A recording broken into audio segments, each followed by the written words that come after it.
গোলাপ নীলাম গাধা নীলাম নীলাম রজনীগন্ধা মনের সুখে মালা গেঁথেছি সকাল থেকে সন্ধ্যা একবার দেখা দাও যদি ও গো কামলি ওয়ালা একবার দেখা দাও যদি ও গো মদিনা ওয়ালা হাসি মুখে পাঠাবো তোমায় হাজার কি আমের নজরানা বলো বলো ইয়া রাসূলুল্লাহ জোরে বলেন বলো ইয়া রাসূলুল্লাহ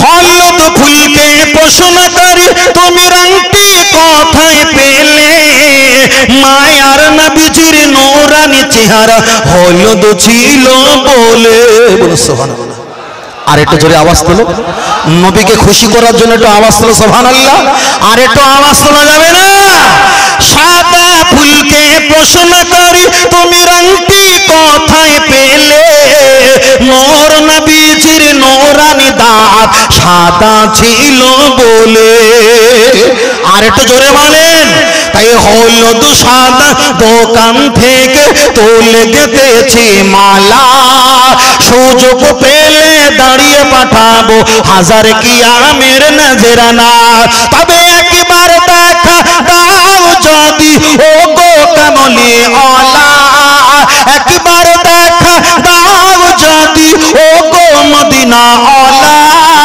হাসি মুখে পাঠাবো তোমায় হাজার কি আমের নজরানা বলো বলো ইয়া রাসূলুল্লাহ বলো ইয়া রাসূলুল্লাহ ইয়া হাবিবাল্লাহ জোরে জোরে ইয়া রাসূলুল্লাহ লাল ফুলকে প্রশ্ন করি তুমি রংটি কোথায় পেলে লাল রঙকে প্রশ্ন করি তুমি রংটি কোথায় পেলে ওহদ ময়দানে নবীজি রক্ত লাল ছিল বলে আর একটু জোরে হবে না আর একটু চিল্লে আর একটু জোরে বলেন সবুজ রঙকে প্রশ্ন করি তুমি রংটি কোথায় পেলে জান্নাতি হুরে নারীর পোশাক সবুজ থাকবে বলে তাই হলুদ লালের লাল সবুজের দোকান থেকে তুলে গেঁথেছি মালা সুযোগ পেলে দাঁড়িয়ে পাঠাবো হাজার কি আমের নজরানা তবে একবার দেখা দাও যদি ও গো কামলি ওয়ালা একবার দেখা দাও যদি ও গো মদিনা ওয়ালা হাসি মুখে পাঠাবো তোমায় হাজার কি আমের নজরানা বলো বলো ইয়া রাসূলুল্লাহ আরো জোরে ইয়া রাসূলুল্লাহ নারে তাকবীর চলেন আমি আপনার কাছে বোঝাতে চেয়েছি লক্ষ্য করে দেখা যায় হাত তুলে আমরা মোনাজাত করি আমরা কবরবাসীর জন্য অনেকে দোয়া চাই অনেকে কবরবাসীর জন্য দোয়া চাই না আমি প্রত্যেককে বলবো কবরবাসীর জন্য দোয়া চাওয়া জায়েজ জায়েজ আপনি যে পরিবেশে আপনার দুনিয়াতে আব্বা মা দাদা দাদি নানা নানি তাদের জন্য আপনি অবশ্যই দোয়া করতে পারেন পারেন পারেন তবে একটাই কথা বলছি দুনিয়া থেকে বিদায় নেওয়ার আগে আপনি একটা ভালো কাজ করবেন এই ভালো কাজের বিনিময়ে আল্লাহ আপনাকে নাজাত বানিয়ে দিতে পারে কেন আল্লাহ রহমান রহিম আল্লাহ দয়ালু আল্লাহ মেহেরবান আল্লাহ সবচাইতে বড় দয়ালু আল্লাহর এক নাম হলো রহমান সবচাইতে বড় দয়ালু আল্লাহর এক নাম হলো ইয়া কাহারু সবচাইতে বড় নির্দয়া নির্দয়া নির্দয়া একদিকে আল্লাহ কঠোর অপরদিকে আমার আল্লাহ সবচাইতে বড় দয়ালু একটাবার আগিয়ে চলে যাওয়া যাক অনেক ছেলেদেরকে বলছি কোন মৃত ব্যক্তি ইন্তেকাল হয়ে গেলে তার জন্য খাওয়ান দাওয়ান দেওয়া জায়েজ বসিরহাট আল্লামা হুজুর ফতোয়ায়ে আমিনিয়াতে বর্ণনা করেছেন কোন ব্যক্তি যদি ইন্তেকাল হয়ে যায় তার জন্য তোমরা মুড়ি মুড়কির ব্যবস্থা করো আজ থেকে 40 বছর আগে 60 বছর আগে মুড়ি মুড়কির ব্যবধানটা প্রচার আকারে ছিল সবচাইতে বেশি আকারে মানুষের কাছে ছিল ওই জন্য মুড়ি মুড়কি আর চ্যাপটা চ্যাপটা বাতাসার ব্যবধানের কথা বসিরহাট হুজুর ফতোয়ায়ে আমিনিয়াতে লিখেছে আল্লাহ করে আমাদেরকে আল্লাহ সচ্ছল করে দিয়েছে তাই আমরা মানুষকে টোটাল ভাত খাওয়াই কোনো সমস্যা নেই এবার আমি আপনাকে বলছি আমার বাড়ি থেকে থেকে এই পর্যন্ত কম বেশি 100 কিলোমিটার রাস্তা। আপনি বলেন এখন আমি তো হয়ে গেছে মুসাফির, এবার বলেন মুসাফির যদি হয় এশার নামাজ কয় রাকাত পড়তে হয়? 2 রাকাত পড়তে হয়। জোহরের নামাজ 4 রাকাতের জায়গায় 2 রাকাত, দেখা যায় আসরের নামাজ 4 রাকাতের জায়গায় 2 রাকাত, ফজরের নামাজ 2 পড়তে হবে, মাগরিবের 3 তোমাকে 3 পড়তে হবে। তাহলে যেখানে 4 আছে সেখানে হবে 2, আর যেখানে 2 3 আছে সেখানে ওটাই হবে। একে বলা হয় মুসাফির মুসাফির মুসাফির। এবার আমি আপনার কাছে একটাই কথা বলছি, আমার হঠাৎ করে আপনাদের এলাকায় জলসা নাই, মাহফিল নাই, কিছু নাই, কোনো কারণে আপনাদের এলাকায় এসেছি। এখন আমি আপনাদের এলাকায় আসার পরে থাকবো কোথায়? কারোর বাড়িতে না মসজিদে? কথা বলে না। কোন বাড়িতে যখন যাব তারা আমাকে বলবেন এ হয়তো গোয়েন্দার এসেছে সর্বনাশ করবে, একে রাখা যাবে না। এ বলবে আমার বাড়িতে অনেক বাড়ির পরিবার আছে, রাখা যাবে না। ও বলবে আমার বাড়িতে অনেক পরিবার আছে, রাখা যাবে না। এখানে হানাফি মাযহাবের একটা মশলা চলে এসেছে, গোটা ওই মহল্লা যদি 30টা বাড়ি থাকে, ওই 30টা বাড়ি প্রত্যেককে জানাতে হবে থাকার সুব্যবস্থা আছে কিনা। ওরা যদি কোনো সুব্যবস্থা করে না দেয় তোমাকে মসজিদে তখন থাকা লাগবে। তবে এই না যে ঝট করে গিয়ে ইমামের কাছে লম্বা করে মুসাফা করে দিয়ে ইনশাআল্লাহ মাশাআল্লাহ বলে মসজিদের বারান্দা দখল করবে, এটা কিন্তু জায়েজ নয়। তাহলে মুসাফির ব্যক্তিরা মসজিদে থাকতে পারে। কারা ব্যক্তি থাকতে পারবে মুসাফির? কোন ব্যক্তিরা থাকতে পারবে? আগের কথা খেয়াল করেন, কারা থাকতে পারবে? মুসাফির। তাহলে মুসাফির ব্যক্তি মসজিদে থাকতে পারে। আমি আপনাদের এখানে এসেছি, এখন আমি হয়ে গেছে মুসাফির। যারা হজ পাকে চলে যায় 40 থেকে 41 দিন 42 দিন, তারা মুসাফির না মুসাফির নয়? মুসাফির পাগল। আরে 40-42 দিন হলে তো মুসাফির হয় না, ওখানে তো কমপক্ষে 15 থেকে 16 দিন হলে মুসাফির হয়। 16 দিনের ঊর্ধ্বে হলে তো মুসাফির হয় না। তাহলে যারাই মসজিদে এসে থাকার চিন্তা ভাবনা নেয়, এরা তো 40 দিনের চিন্তা করে আসে, এরা তো মুসাফির না। তাহলে এদের জন্য মসজিদে থাকা কি করে জায়েজ হয়? মাথায় খুব ভালো করে বুঝবেন। তাহলে একদিনের জন্য এসেছে মুসাফির, 16 দিনের কম হলে মুসাফির। যারা 40-42 দিন হজ পাকে চলে যায় এদের মুসাফির কেটে যায়, হয় না? হয় না। মক্কায় 4 রাকাত তোমাকে 4 রাকাত, মদিনায় আসরে 4 রাকাত তোমাকে 4 রাকাত পড়তে হবে, সব কিছু করতে হবে। কেন? ওটা তো মুসাফির নয়, মুসাফির নয়। তাহলে 16 দিনের কম, 15 থেকে 16 দিনের কম যদি হয় ওই ব্যক্তিটা হলো মুসাফির। মুসাফির হালাতে যদি রোজা রেখেছো আর আপনাদের এই এলাকায় এসেছো, আসার পরে দেখা যায় আপনার কষ্টটা বেড়ে গেছে। হাদিস শরীফে এসেছে ইনশিতা ফাসুম। ওরে মফিজুল ইসলাম, তুমি সুন্দরবন থেকে এসেছো, তোমার যদি কষ্ট না হয় ইনশিতা ফাসুম, তুমি রোজাটা সুন্দর করে পালন করো, আর 2 ঘন্টা পরে ইফতার চলে আসবে। আল্লাহ নবী পরে বলেছেন ওয়া ইনশিতা ফাতুর, তবে তোমার শরীরটা যদি বেশি খারাপ জায়গায় পৌঁছে যায় ওয়া ইনশিতা ফাতুর, তুমি রোজাটা ভঙ্গ করে দাও। কেন? তুমি মুসাফির, তোমার জন্য জায়েজ। তাহলে মুসাফিরের 4 রাকাতের জায়গায় 2 রাকাত পড়তে হয়। যে নবী আমার জানিয়েছে তোমার টাকা নেই হজ করো না, টাকা নেই যাকাত দিও না, টাকা নেই ফিতরা দিও না, টাকা নেই কুরবানি দিও না, টাকা নেই তোমার এতে কাজায় কুরবানি দেওয়ার দরকার নেই, টাকা নেই দান করার দরকার নেই, বরং ফিতরা মাল যাকাতের মাল তুমি ভর্তি করে নাও, কোনো সমস্যা নেই। আপনার টাকা নেই, এগুলো করার দরকার নেই। তবে ধার দেনা করে আল্লাহর কাবায় যাওয়া চলবে না, চলবে না। আল্লাহ যার প্রতি রাজি হয়, নবী যার প্রতি রাজি হয়, তার প্রতি আমার আল্লাহ কাবার মেহমান বানিয়ে নেয়। তাহলে টাকা ধার করে হজ করা, কুরবানি করা, যাকাত দেওয়া, ফিতরা দেওয়া, এগুলো শরীয়তে জায়েজ হবে না, হবে না, হবে না। চলেন একটাবার আগিয়ে যাওয়া যাক। আমার উযু নেই, আমি হজ করতে পারি। আপনার উযু নেই, হজ করতে হজ শুনতে পারেন। আপনার উযু নেই, মসজিদে আজান দিতে পারেন। আপনার উযু নেই, আপনি কবর জিয়ারত করতে পারেন। আপনার উযু নেই, সালামে কিয়াম পড়তে পারেন। আপনার উযু নেই, ইয়া নবী করতে পারেন। আপনার উযু নেই, লা ইলাহা ইল্লাল্লাহ জিকির করতে পারেন। আপনার উযু নেই, ইফতার খেতে পারেন। আপনার ওজনে সেহরি খেতে পারেন। আপনার ওজনে তাবিজ লিখতে পারেন। আপনার ওজনে ঝাড়ফুঁক করতে পারেন। আপনার ওজনে ছাগল, বকরি, দম্মা, মহিষ আপনি জবাই করতে পারেন। কিন্তু উজু থাকা সত্ত্বেও সন্দেহযুক্ত উজু নিয়ে নামাজ পড়া যাবে না, যাবে না। আল্লাহ নবী হাদিস শরীফে বললেন আফদালুল ইবাদাতি ইবাদাতুস সালাত, সবচেয়ে বড় ইবাদত সেটা হলো নামাজ। নবী আমার পরে জানিয়ে দিয়েছেন কেউ যদি এক ওয়াক্ত নামাজটা ছেড়ে দেয়, মান তারাকা সালাতা মুতাআম্মিদান লাকাত কাফারা, কেউ বলেছেন 2, কে বলেছেন 1 লক্ষ কোটি হাজার বছর আল্লাহর কঠিন জাহান্নামে যাওয়া লাগবে। আল্লাহর নবী জানিয়েছে একটা সময় যুদ্ধের মাঠে হাজির হয়ে যায়। সাহাবারা বললেন ইয়া রাসূলুল্লাহ, হাবিবাল্লাহ, আমরা যুদ্ধের মাঠে এসেছি। যুদ্ধের মাঠে আসার পর এই দেখেন সাহাবারা বললেন হুজুর তরোয়ালের ট্যাং ট্যাং আওয়াজ হয়, কেউ বললেন বাঁচাও বাঁচাও আওয়াজ হয়, কেউ কান্নাকাটির আওয়াজ হয়। ইয়া রাসূলুল্লাহ, আমরা হয়তো যুদ্ধে হেরে যেতে পারি। ও দয়ার নবী, আসরের নামাজ সময় হয়ে গেছে, আমরা যদি নামাজটা বন্ধ করে দিয়ে আমরা যদি একটা বার যুদ্ধ করি কতই না ভালো হয়। দয়ার নবী বললেন বাবা সাহাবা, তোমরাই বলো সবচাইতে বড় ইবাদত যুদ্ধ করা না নামাজ পড়া? ওরা বললেন হুজুর নামাজ পড়া। তাহলে তোমরা বেনামাজি হয়ে আল্লাহর রাস্তায় যুদ্ধ করবে, হাসরের মাঠে আমি লাজবাব হয়ে যাব। চলবে না, চলবে না।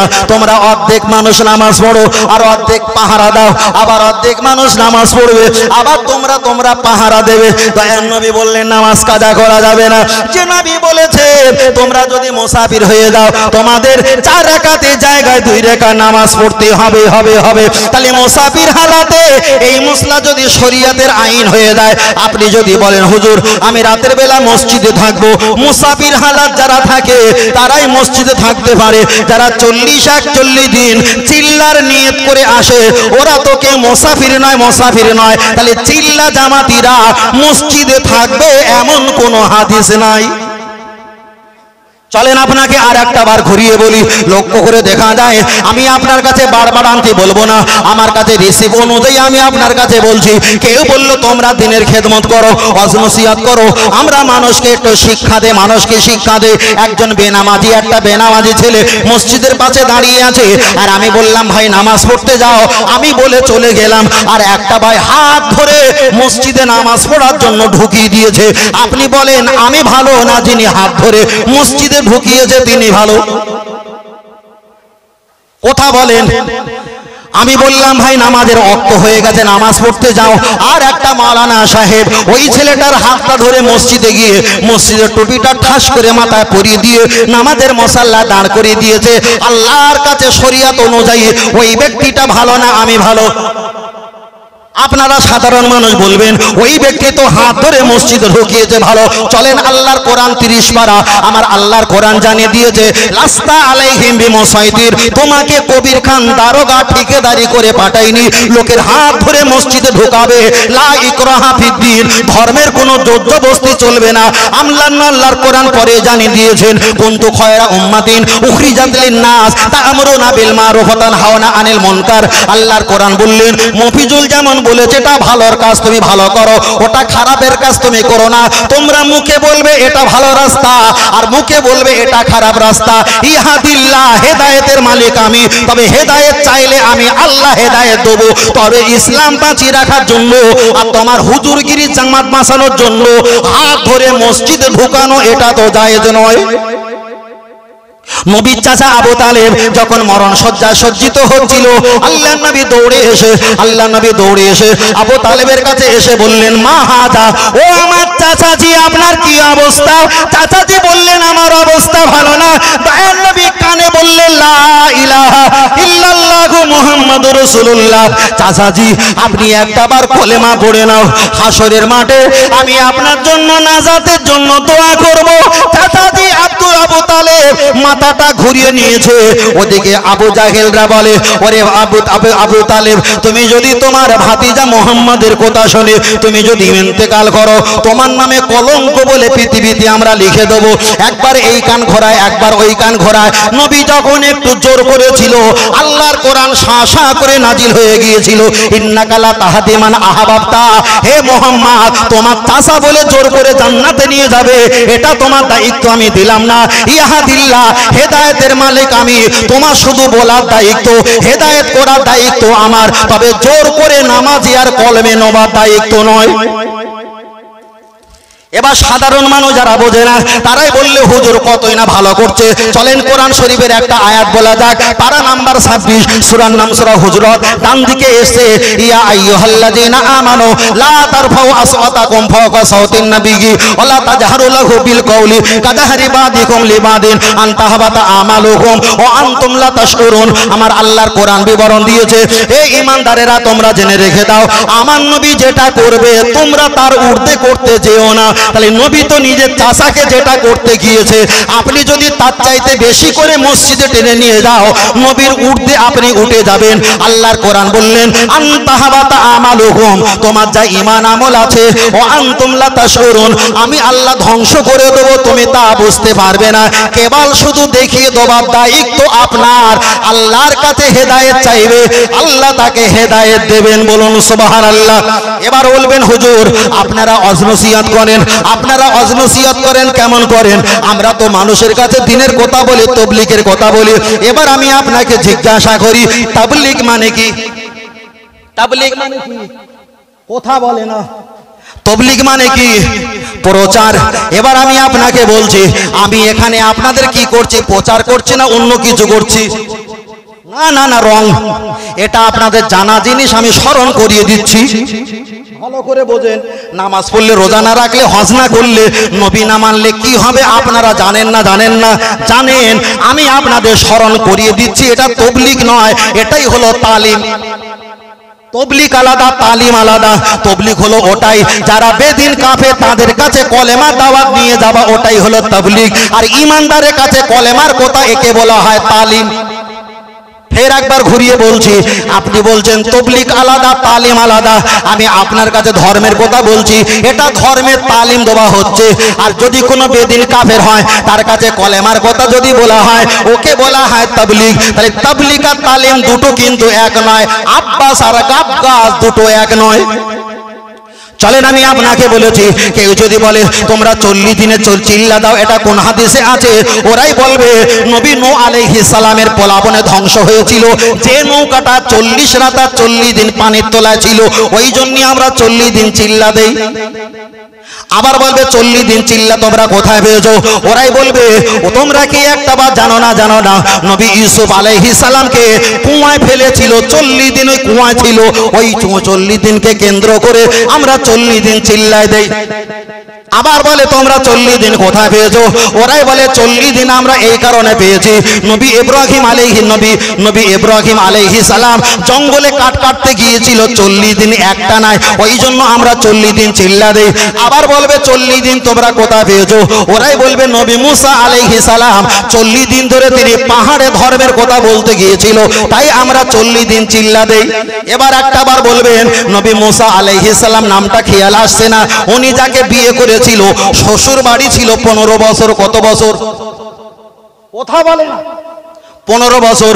তাহলে নবী মুসা আলাইহিস সালাম পাহাড়ে যদি ধর্মের কথা বলে, চিল্লা যদি দিয়ে থাকে 40 দিন, ওটাই যদি তোমরা ওই হাদিসটা পালন করো, তাহলে উনি তো বিয়ে করে 15 বছর শ্বশুর বাড়ি ছিল, তাহলে এই হাদিসটাকে তোমার ছেলে পালন করবে।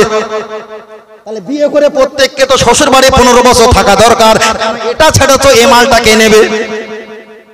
কথা ঠিক না ঠিক? তাহলে নবী মুসার চাইতে তো আর একটা বড় নবী হলো নবী ইব্রাহিম।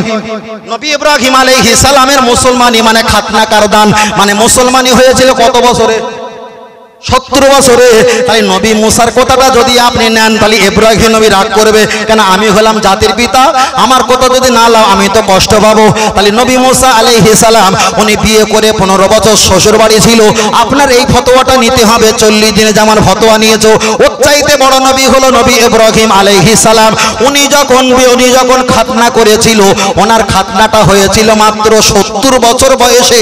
আপনি যদি নবী মুসার ফতোয়া নাও, নবী ইব্রাহিমের ফতোয়া না নিলে রেগে যাবে। তাহলে এই ফতোয়াটা নেবে, তখন বলবে হুজুর নবী ইব্রাহিম 70 বছর বয়সে উনি খাতনা কেটেছিল, নিজের লিঙ্গ নিজে কেটেছিল, আমি তো 70 বছর বাঁচবো না, আরে বাদ বাকি না কবরে হবে, এই ছুরিটা নিয়ে যাবাই ভালো। 70 বছর যখন হয়ে যাবে কবরে তুমি কেটে নেবে, তাহলে নবী ইব্রাহিমের সুন্নাত পালন হবে। না না, আমি আপনার কাছে বলছি, আমার দয়ার নবী কখনো এমন করে ইসলাম প্রচার করেনি। বেদিনের কাছে নবী চিঠি পাঠিয়েছিল, বেদিনদের কাছে নবী সাহাবাদের পাঠিয়েছিল, বেদিনদের কাছে নবী স্বয়ং গিয়েছিল বলে এতটাই দাঁত ভেঙেছে, গিয়েছিল বলে রক্ত ঝরিয়েছে, গিয়েছিল বলে মক্কা থেকে মদিনায় বিতাড়িত হয়েছে। ঠিক না বে ঠিক? আমি আপনাকে বলছি, কাউকে ছোট করছি না, কাউকে আমি বড় করছি না, প্রয়োজনটা আমি আপনাকে বলছি। একটা বার দেখেন, আমাদের দলের নাম কি? আহলে, কথা বলে না, আহলে সুন্নাতাল কিছু বালিশ নিয়ে ঘুমোতে দিই।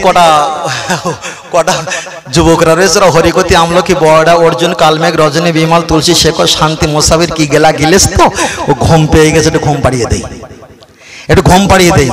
আমাদের দলের নাম কি? আহলে সুন্নাতাল। আর একটু জোরে বলেন, আহলে সুন্নাতাল। যারাই বাবা আদুরে বাঁদুরে এ মাথায় ও মাথায় ঘুরে, ওদেরকে জিজ্ঞাসা করো তোমাদের দলের নাম কি, চট করে বলবে আমাদের দলের নাম হলো তাবলীগ জামাত। কিন্তু রাসূল বলেছেন 72টা 73টা দল হবে, একটাই দল জান্নাতি হবে, ওই দলটা জান্নাতি, সেই দলটার নাম হলে আহলে সুন্নাতাল জামাত। তখন বলবে না না, আমরা তাবলীগ জামাতটা কি, আমরাও আহলে সুন্নাতাল জামাত। চলেন, আমার নবী যে দলটা তৈরি করেছেন এই দলটার নাম হলো আহলে সুন্নাতাল জামাত। আর তাবলীগ জামাতের দলটা যিনি তৈরি করেছেন মাওলানা ইলিয়াস রহমাতুল্লাহ মালফুজাতের 33 নম্বর পৃষ্ঠায় বলেছেন, আমার এটা কোনো ধর্মকর্ম নয়, এটা দল কম সংগঠন করানোর ধর্ম।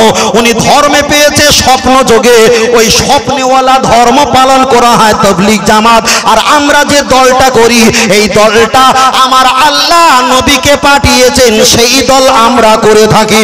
ওদের গুরু হলো মাওলানা ইলিয়াস, আর আমাদের গুরু হলো মদিনাওয়ালা। আর একটু জোরে হবে না? বারবার করে একটাই কথা বলছি, আমরা কারোর এগনেস্টে আগে বলিনি। আমাদেরকে যখন পা তোলায় একটু বিচের মতন কামড় দেয়, ফাড়ার তোলা দিয়ে, তখন একটু পা ঠুকে দেই, সহ্য কর। তার কারণ হলো প্রশ্ন করার আগে সহ্য করার শক্তিটা রাখতে হবে। এবার একটা কথা বলি, আমরা কোন মাযহাবের মানুষ? কোন মাযহাবের মানুষ? কথা বলে না, কোন মাযহাবের মানুষ? হানাফি মাযহাব, আহলে সুন্নাতাল জামাত মানে হানাফি মাযহাবের মানুষ। যারা আহলে হাদিস মতবাদ পালন করে এরা কোনো মাযহাব মানে না, তবে গুতোয় বললে ওরা শাফি মাযহাবটা পালন করে। যখন বিপদে পড়ে শাফি মাযহাবের কাছে চলে যায়। এবার একটাবার বলছি, ওরা মাঝে মাঝে আমাদের বলে, তোমরা জানো আমাদের ইমাম শাফি রহমাতুল্লাহ আলাইহি যেই দিন জন্ম হয়েছে তোমাদের ইমাম আজম সেই দিন মরে গেছে। তার কারণ বলে আমাদের ইমাম শাফির ভয়তে তোমাদের ইমাম আজম মরে গেছে। আচ্ছা, ঠেঙ্গানো কাজ না এর? ঠেঙ্গানো কাজ তো। তাহলে আমি একটু ঘুরিয়ে বলি, মায়ের গর্ভে বাচ্চা কত মাস থাকতে পারে? 6, 7, 8, 9, 10, আরেকটু বাড়াবো 11, 12, আরেকটু বাড়াবো 13, আরেকটু বাড়াবো 14। সাইন বলছে থাকে। কিন্তু ওরাই বলছে ইমাম শাফি যেই দিন মায়ের গর্ভ থেকে দুনিয়াতে এসেছে আর ইমাম আজম ওই ভয়তে হার্ট অ্যাটাক করে মারা গেছে। তাহলে আমাদেরকে আর আস্ত রেখেছে বলে মনে হয়? শেষ করে ফেলেছে না? এবার আমরা একটু ঘুরিয়ে বলি, মায়ের পেটে বাচ্চা কত মাস থাকতে পারে? 6, 7, 8, 9, 10, 11, 12 এতটা লম্বা করেছি। কিন্তু ইমাম শাফি মায়ের গর্ভে কত মাস ছিলেন জানেন? একের পেটে 8, 18 মাস। কত মাস? 18 মাস।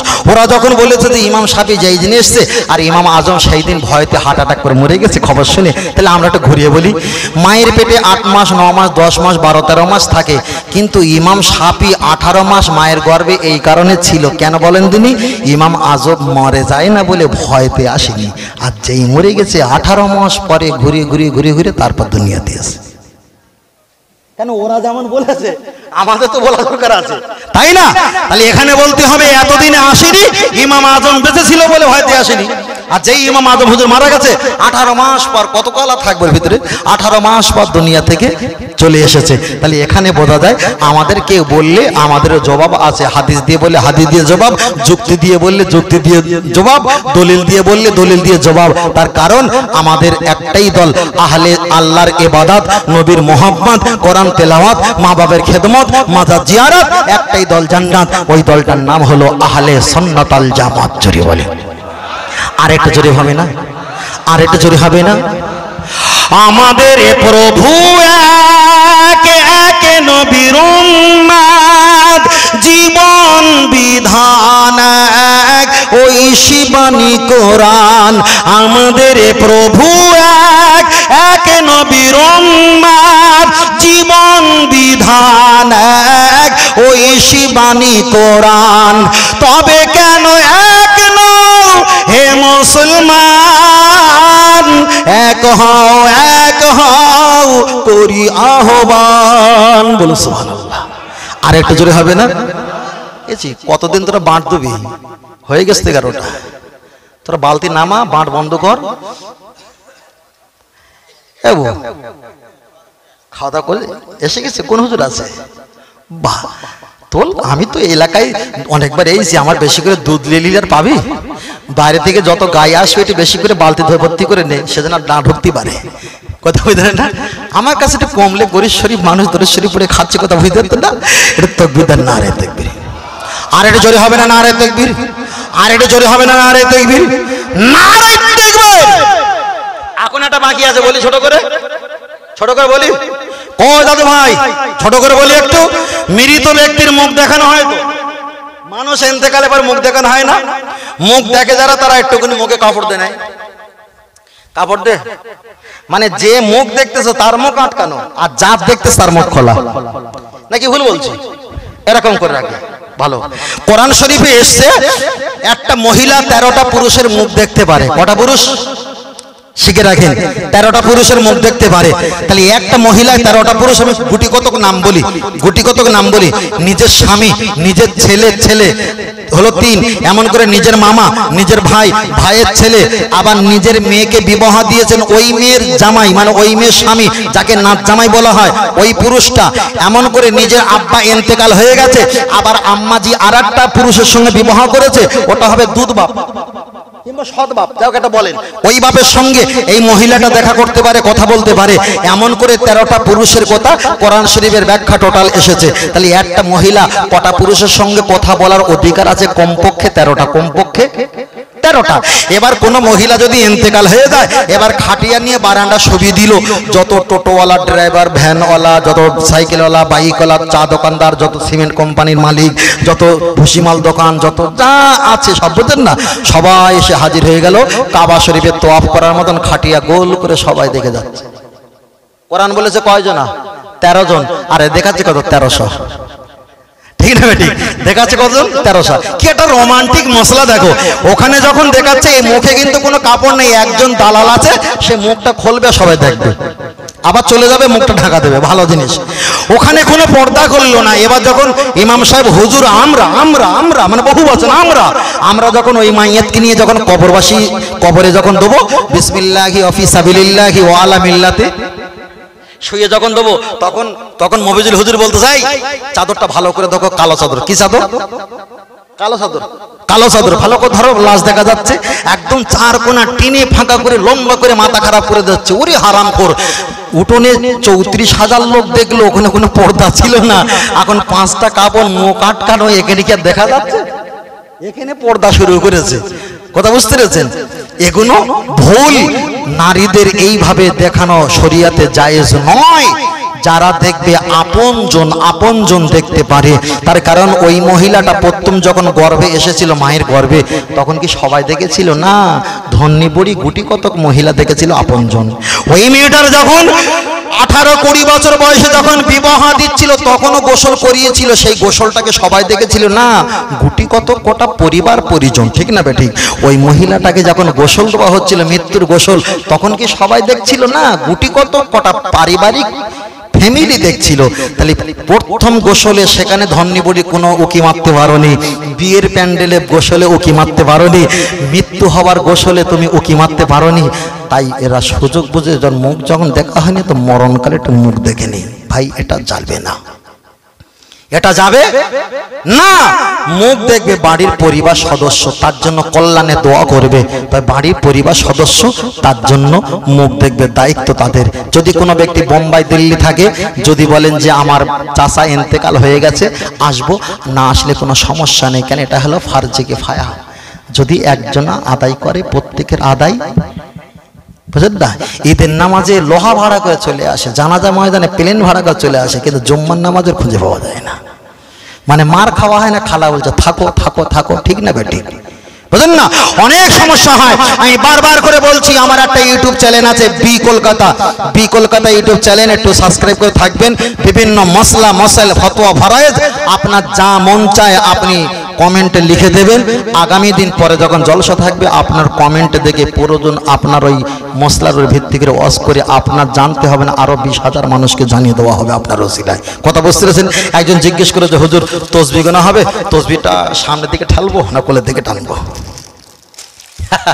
কি মশলা, এত মশলা দিয়ে দিয়ে গোস্তর টক হয়ে গেল। যাই যাক, এখন তসবি পাঠ করা যাবে কিনা এ সম্পর্কে কিছু আহলে হাদিসদের কিছু মতবাদ আছে।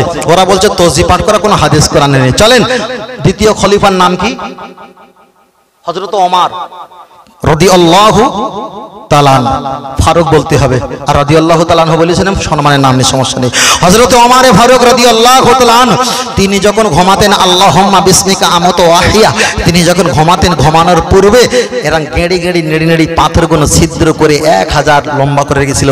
যখন ঘুমাতে যেতেন তখন লা ইলাহা ইল্লাল্লাহ মুহাম্মাদুর রাসূলুল্লাহ সাল্লাল্লাহু আলাইহি সাল্লাম এমন করে তসবিহ পাঠ করে তিনি টানতেন আর পড়তেন, টানতেন আর পড়তেন, ঘুমিয়ে পড়তেন। কেউ যদি বলে তসবিহ পাঠ করা শরিয়াতে জায়েজ নেই, আঙুল টিপতে হবে, ওমর ফারুক যদি এই জামানা বেঁচে থাকতো অত কষ্ট করে পাথরের তসবিহ গুনতেন না, প্লাস্টিকের কিংবা সুইচ ওলা তসবিহ গুনতেন, ঠিক না বেঠিক? ওই জন্য আমরা যতটুকু বলছি আল্লাহ আমাদেরকে কবুল করেন। জোরে বলেন আমিন। আর একটু জোরে বলেন, আর একটু জোরে বলেন। একটা গজল হবে না? হবে না? হবে তো, হবে তো। এটা তাকবীর দিয়ে দিলি, নারে তাকবীর, নারে তাকবীর। কি এই ফুল নাকি সবার দেওয়া হচ্ছে? একই ফুল নাকি ঘুরকে ফিরকে সবার হচ্ছে? হ্যালো, আর কি ব্যাপার? এই একই ফুলকে সবার ঘুরকে দেওয়া হচ্ছে নাকি? না, আমি এর উপরে একটু অত্যাচার লাগাবো তো, ওই জন্য বলতেছি। আবার হয়তো কাঠ দেবে, বলে তুমি সর্বনাশ করে দিলো, ব্যাস।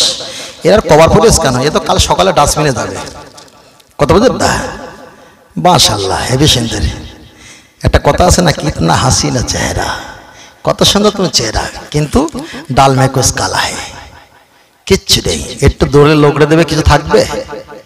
একটা বরফ বিক্রি করে না, বরফ আইসক্রিম, বরফ বরফওয়ালা সবচাইতে মাছটা টেনশন, যদি কেউ না কিনে গলে যাবে তো, গলে যাবে না? আর ওই গোলা পানি কেউ নেবে? কেউ নেবে না। আমাদের জীবনটা রাখা আছে এরকম উপরে, জমির উপরে, প্রতিদিন সেকেন্ডে গলে যাচ্ছে, সময় যাচ্ছে গলে যাচ্ছে, বুঝলেন না? বলে যাচ্ছে। ও বিষয়টা ওয়াজ করার আমার পারিবারিক চিন্তা ছিল না। আজকের যে রোগগুলো ছিল, রোগের কীটনাশক ঔষধ হালকা পাতলা ছিটিয়েছি, আশেপাশে গেছে ওই সুগন্ধ দুগন্ধ কিছু একটা হবে, কাল সকালে সমালোচনা করবে। ওয়াজ করেছে তাই এত বিরুদ্ধে বলার কি দরকার ছিল? বাবা, সকালবেলা ছেলেটা স্কুলে যায়নি, খেলা করতে গেছে, এমনি ডেকেছি, আসেনি, কাঁচা কমচি নিয়েছি, 5G ছুটে চলে এসেছে, 5G গতিতে, ঠিক না বেঠিক? চলেন, নবীর শানে একটা নাক পড়া হবে তো বাবা, হবে তো? নবীর শানে তো বললো ইয়া রাসূলুল্লাহ ইয়া হাবিবাল্লাহ, সবাই বলো নবীর শানে, বললো ইয়া রাসূলুল্লাহ, আরো জোরে ইয়া রাসূলুল্লাহ ইয়া হাবিবাল্লাহ, জোরে জোরে ইয়া রাসূলুল্লাহ। গোলাপ নীলম গাধা নীলম, এসে ভুলে গেছি। হাসা কি ভাই এটা? এই বেশি কথা বললে ভুল হয়ে যায়, বুঝলেন? মাঝে মাঝে আমারে বলে, আব্বা জোহরের আজান হয়ে গেছে, গরু কোরবানি দেবে, তা কালকে তো ঈদ, তা নামাজ পড়ে না। বলছে আর ভাই বলিস নি, গরুর শরীর খারাপ খুব। মাঝে মাঝে বাপ ও ছেলেরা ভাই বলে ফেলে, টেনশনে হয়। মা গিয়ে বলতে কি গো তুমি ছেলে নাকি ভাই বলেছো? বলিস নি মা, মাঝে মাঝে হয়ে যায়। কথা বলেন না, হয়ে যায়। বেশি কথা বললে হয় না। ইমাম সাহেব বলছে মাঝে মাঝে আলহামদুলিল্লাহ শুরু করে আটকে গেছে, আর কি আল আসে না, টেনশন তো। তার কাছে 3 মাস মাইনে বন্ধ, ইমাম ভাতা দেবে ডেকেছে, মনে হচ্ছে 10,000, গিয়ে দেখতে মাল 500 টাকার বেশি ঘটে না। সমস্যা তো, তার টেনশনই এমনি তো মাথায় হাত দেবে। ইমাম সাহেব আর নামাজ পড়ে মাথায় হাত দিচ্ছে, মুসল্লির মাথায় হাত দিচ্ছে, আরে এর মাইনে সর্বনাশ করেছে, তোমার কি হয়েছে? কথা বুঝলেন না? আল্লাহ বললো ইয়া রাসূলুল্লাহ ইয়া হাবিবাল্লাহ, সবাই বললো ইয়া রাসূলুল্লাহ, আওয়াজ তুলো না বাবা, জোরে বললো ইয়া রাসূলুল্লাহ। গোলাপ নীলম গাধা নীলম নীলম রজনীগন্ধা, মনের সৌখে মালা গেঁথেছি সকাল থেকে সন্ধ্যা। একবার দেখা দাও যদি ও গো কামলি ওয়ালা, একবার দেখা দাও যদি ও গো মদিনা ওয়ালা, হাসি মুখে পাঠাবো তোমায় হাজার কি আমের নজরানা। বলো বলো ইয়া রাসূলুল্লাহ, জোরে বলেন, বলো ইয়া রাসূলুল্লাহ। হলুদ ফুলকে প্রশ্ন করি তুমি রংটি কোথায় পেলে, মায়ার নবীজির নূরানি চেহারা হলুদ ছিল বলে। বলো সুবহানাল্লাহ। আর একটু জোরে আওয়াজ তোলো, নবীকে খুশি করার জন্য একটু আওয়াজ তোলো সুবহানাল্লাহ। আর একটু আওয়াজ তোলা যাবে না? সাদা ফুলকে প্রশ্ন করি তুমি রংটি কোথায় পেলে, নূর নবীজির নূরানি দাঁত সাদা ছিল বলে। আর একটু জোরে বলেন। তাই হলুদ সাদা দোকান থেকে তুলে গেঁথেছি মালা, সুযোগ পেলে দাঁড়িয়ে পাঠাবো হাজার কি আমের নজরানা। তবে একবার দেখা দাও যদি ও গো কামলি ওয়ালা, একবার দেখা দাও যদি ও গো মদিনা ওয়ালা, হাসি মুখে পাঠাবো তোমায় হাজার কি আমের নজরানা। বলো বলো ইয়া রাসূলুল্লাহ, বলো ইয়া রাসূলুল্লাহ ইয়া হাবিবাল্লাহ, জোরে জোরে ইয়া রাসূলুল্লাহ। লাল ফুলকে প্রশ্ন করি তুমি রংটি কোথায় পেলে, লাল রঙকে প্রশ্ন করি তুমি রংটি কোথায় পেলে, ওহদ ময়দানে নবীজি রক্ত লাল ছিল বলে। আর একটু জোরে হবে না? আর একটু চিল্লে, আর একটু জোরে বলেন। সবুজ রঙকে প্রশ্ন করি তুমি রংটি কোথায় পেলে, জান্নাতি হুরে নারীর পোশাক সবুজ থাকবে বলে। তাই হলুদ লালের লাল সবুজের দোকান থেকে তুলে গেঁথেছি মালা, সুযোগ পেলে দাঁড়িয়ে পাঠাবো হাজার কি আমের নজরানা। তবে একবার দেখা দাও যদি ও গো কামলি ওয়ালা, একবার দেখা দাও যদি ও গো মদিনা ওয়ালা, হাসি মুখে পাঠাবো তোমায় হাজার কি আমের নজরানা। বলো বলো ইয়া রাসূলুল্লাহ, আরো জোরে ইয়া রাসূলুল্লাহ। নারে তাকবীর, আল্লাহ কবুল করেন, বলেন আমিন। আর একটু জোরে হবে না? আমিন। এই আমিন বলেছেন। আর আরেকটা সমস্যা দেখা গেছে, অনেকে নামাজ শেষ করে না, ইমাম সাহেব গায়রিল মাগদুবি আলাইহিম ওয়ালাদ-দাল্লিন,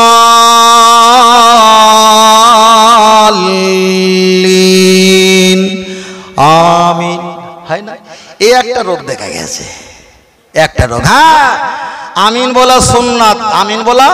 তবে কোরআন শরীফে সূরা ফাতিহার নিচে আমিন লেখা নেই। আমিন বলবে, তোমার আমিনের সঙ্গে ফারেস্তাদের আমিন বলা যদি যৌথ হয়ে যায়, তোমার দোয়া নামাজ কবুল হয়ে যাবে। তবে এবার বলেন, এবার বলেন ইমাম আজম বলেছে না আমিনটা এমন জোরে বলবে তোমার কানে যেন আসে, আর কেউ কি এত জোরে আমিন বলে যেন মসজিদে সেই তালবিয়া পাঠ করা হচ্ছে কাবা শরীফের চত্বরে, আল্লাহুম্মা লাব্বাইক লাব্বাইক লা শারীকা লাক। কথা বুঝতে পারেন না?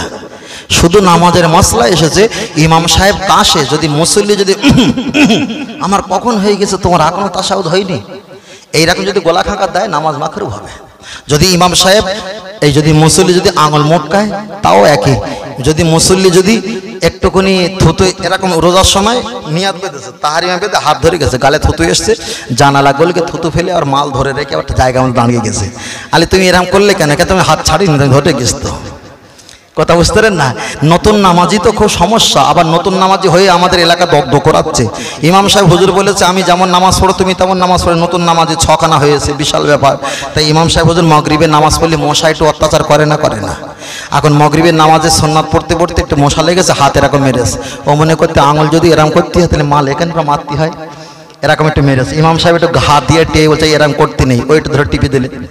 ইমাম সাহেব একটু জোরে ঘা দিয়ে বলছে এরকম করতে নেই, মনে মনে করতেছে, ও মনে করে আমার টেপা তো আলকা হয়ে গেছে, ধরে আলকা করে টিপে দিলে। নতুন নামাজি হলে একটু সমস্যা হয় না? হয় না? একটু হয়। তবে ছেলেদেরকে এতটুকু বলছি, আমি নামাজের কথা বলতে পারিনি, হজের কথা বলতে পারিনি, রোজার কথা, তাসবিহ তেলাওয়াতের কথা কিছু বলতে পারিনি, শুধু এতটুকু বলেছি কিছু মশলা মাসাইলের কথা, কিছু ফতোয়া ফারায়েজের কথা বলেছি যে এইগুলো করবেন তো অবশ্যই ভালো, তবে সবার উপরে থাকবে কি আমার নবী। কেন আমার নবী যেখানে আমার আল্লাহর রহমত সেখানে। আমি লম্বা করব না, আবার বিদায় নিয়ে চলে যাব। একটু সালাম পাঠ করো, ওরা সালাম পাঠ করেন তো? সালাম পাঠ করেন তো? দাদা হুজুর বলেছে যে সালাম পড়ে না তারা জোর করে তুলো না, আর যে পড়তে চায় তাকে জোর করে বসাবে না। ও তা আসো, কি আছে, উনি আসলে আমরা সালাম ফিরাবো, আমাদেরকে কেরাত কম ছোট, আমরা এখন সূরা কি রহমান ধরিছে এখন, তাই না? এখন ফাবিয়াইয়ালা কতক্ষণ হবে তা ঠিক আছে, এখন ও কোনো টেনশন নেই। এখন যদি কোনো বক্তা না আসতো আমার এখন 6 ঘন্টা বক্তব্য করতে হতো, কেন জলসা তো বাঁচাতেই হবে, কত বাঁচাতেই হবে। তা ভাই প্লিজ আমি ক্ষমা চাচ্ছি, এরকম টাইম এক বলে আর এক রাস্তায় আমার ছোট্ট না ভাই, ক্ষমা চাচ্ছি ভাই, আমার টাইম 9:30। ও বলেছে হুজুর কতক্ষণ, বলে এতক্ষণ, চলে এসো জাহান কবজ হবে। আচ্ছা সন্ধ্যেবেলা যদি কারো লেগে যায় সমস্যা না ভাই? সমস্যা তো, এটা সালাম পাঠ করা হবে না? হবে না? হবে। ভাই আসছে নতুন মুখ, নতুন আপনাদের এলাকা খুব ভালো আলেম, আমাদের সিলসিলাভুক্ত আলেম, খুব ভালো আলেম, আপনারা ভেতরে আসবেন, মাহফিলটা পরিপূর্ণ হবে, একটু নবী শানে সালাম পড়া হবে, হবে না? হবে না? হবে তো মাশাআল্লাহ, হবে তো মাশাআল্লাহ। আসিয়া নবী সালাম, শুধু এইটা খুলে নে।